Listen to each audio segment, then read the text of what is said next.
أعوذ بالله من الشيطان الرجيم بسم الله الرحمن الرحيم والحمد لله رب العالمين والصلاة والسلام على أشرف الأنبياء والمرسلين نبينا محمد وعلى آله وصحبه أجمعين وأنا أشهد أن لا إله إلا الله وحده لا شريك له وأن محمدا عبده ورسوله اللهم لا سهل إلا ما جعلته سهلا وأنت تجعل الحزن إذا شئت سهلا سبحانك لا علم لنا إلا ما علمتنا إنك أنت العليم الحكيم السلام عليكم ورحمة الله تعالى وبركاته. La présente vidéo est une lecture d'un post de blog daté du 6 février et intitulé État spirituel et présence d'Allah subhanahu wa ta'ala. Bismillahirrahmanirrahim.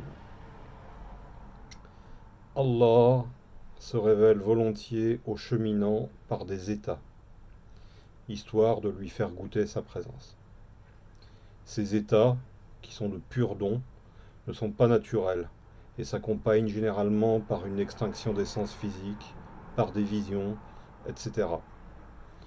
Ils se manifestent surtout pendant le dhikr.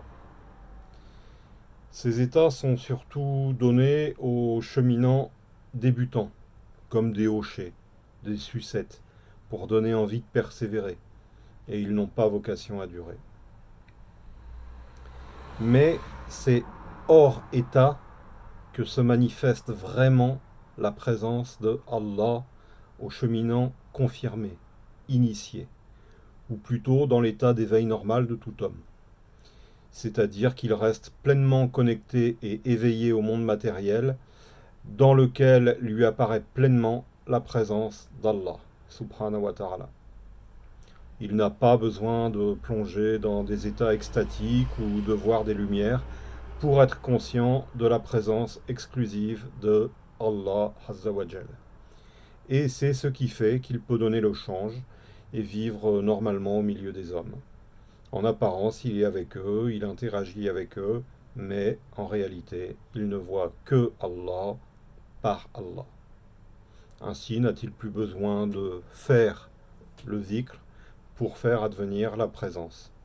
C'est le dhikr qui le fait, qui le caractérise. Il est la présence.